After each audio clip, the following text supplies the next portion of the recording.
ஓடி விளையாடு ஓய்ந்திருக்கலாகாது. அதுக்கு தான் சூப்பர் சரவணா ஸ்டோர்ஸ்ல சம்மருக்கு ஆடைகள் வாங்கும் போது அவுட்டோர் கேம்ஸ் ஃப்ரீ.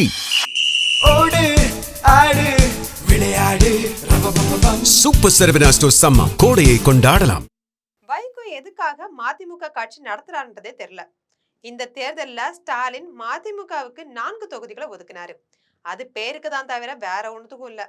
வைகோவிற்கு ஒதுக்கியிருக்கக்கூடிய தொகுதிகள் அனைத்திலுமே உதயசூரியன் சின்னத்துல தான் போட்டிடுறாங்க. அவர்கள் தேர்தல்ல வெற்றி பெற்றாலும் மதிமுக எம்எல்ஏக்கள் கிடையாது. அவங்க திமுக கணக்குல தான் எடுத்துக்கணும். அது வைகோவோட பிரச்சனை.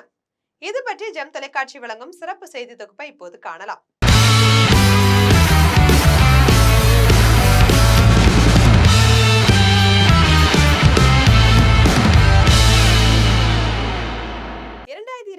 சட்டமன்ற தேர்தலில் திமுக கூட்டணியில 6 தொகுதிகளை பெற்றிருந்த மதிமுகவுக்கு இந்த முறை 4 தொகுதிகள் தான் ஒதுக்கியிருக்காங்க. கடந்த முறையை போலவே இந்த முறையும் மதிமுகவோட 4 வேட்பாளர்களும் உதயசூரியன் சின்னத்துல தான் போட்டிடுறாங்க. எந்தெந்த தொகுதியில யார் யார், தொகுதிகளோட கள நிலவரம் என்னன்றத பாப்போமா? மதுரை தெற்கு தொகுதியின் வெற்றியை தீர்மானிக்கக்கூடிய இடத்துல கௌராஷ்டிரா சமூகத்தினரும் அடுத்தபடியா முக்குளத்தூர் சமூக மக்களும் இருக்காங்க. சிட்டிங் எம்எல்ஏவான மதிமுகவை சேர்ந்த பூமிநாதனே மீண்டும் போட்டிடுறாரு. மதிமுக தொடங்கிய காலத்துல இருந்து வைகோவுடன் இணைஞ்சே இருக்கக்கூடிய பூமிநாதன் முக்குளத்தூர் சமுதாயத்தை சேர்ந்தவர்.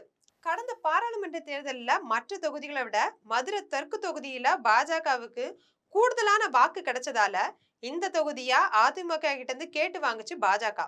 அக்கட்சியோட பொதுச் செயலாளர் ராம ஸ்ரீனிவாசன் தான் வேட்பாளராகவும் நிறுத்தியிருக்காங்க.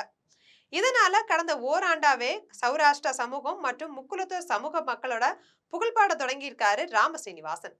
சௌராஷ்டிரா மக்கள்கிட்ட ஒரு பகுதியில பாஜகவுக்கு ஆதரவளிச்சாலும் முக்குளத்தூர் சமூகத்துல பெரும்பான்மையோர் திமுகவுக்கு தான் ஆதரவளிச்சுட்டு வராங்க. இன்னொரு புறம் நாம் தமிழர் கட்சி சார்பில் சுமதி அப்படின்றவங்களும் தாவேகா சார்பில் ஜே பீட்டர் அப்படின்றவரும் போட்டியிடுறாங்க. முதன்முறையா வாக்கு செலுத்த இளைஞர்களோட ஆதரவு இந்த 2 கட்சிகளுக்குமே இருக்குது.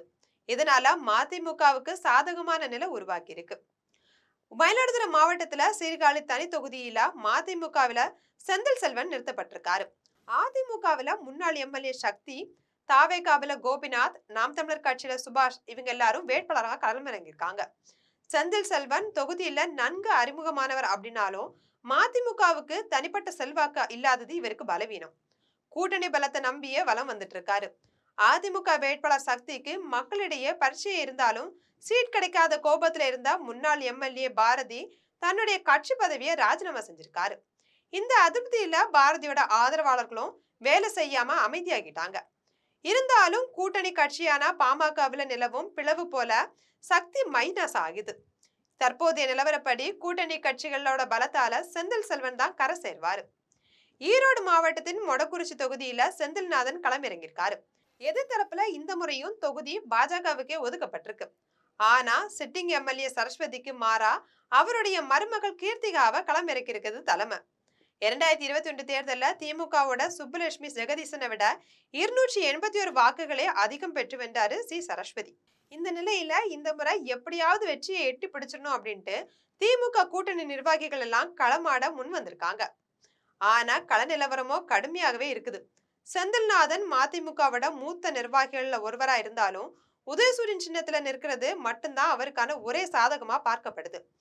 தாவேகா சார்பில சண்முகமும் நாதகா சார்பில அருண்குமாரும் தங்களுடைய பங்குக்கு வாக்குகளை சிதறடிப்பதால கொங்கு வேளாண் கவுண்டர் சமுதாய மக்களோட வாக்குகளே வெற்றி வாய்ப்பை தீர்மானிக்கும் சக்தியா மாறி இருக்கு.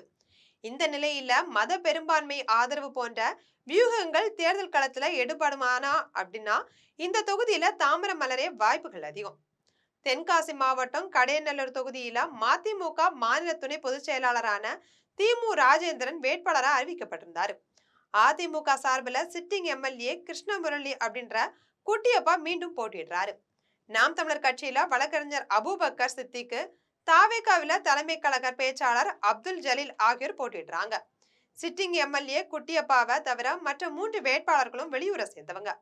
ஆனா இந்த தொகுதியில சிட்டிங் எம்எல்ஏ ஒருவர் தொடர்ந்து வெற்றி பெற்றதா வரலாறு இல்ல. குடிநீர் தட்டுப்பாடு, பேருந்து வசதி இல்லாதது அப்படின்னு இந்த தொகுதியில அடிப்படை வசதிகள் இன்னும் நிறைவேற்றப்படாமலே இருக்கு.